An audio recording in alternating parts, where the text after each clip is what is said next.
רחל בחרה לנו שיר שממחיש לנו את המלחמה בין היוונים למכבים. ואז אמרנו, טוב, אז אתם תהיו המכבים, אתם תהיו היוונים, ואף אחד לא רצה להיות יווני.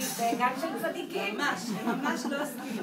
אז מה שעשינו, פשוט עשינו הגרלה. ומה שיצא יצא, אבל בסוף הריקוד כולנו מתייהדים. אז לא ריקוד חסידים. כן, בסוף אנחנו כולנו זורקים את כל החרבות ושמים ציציות. המכבים למדבר, היוונים אליי.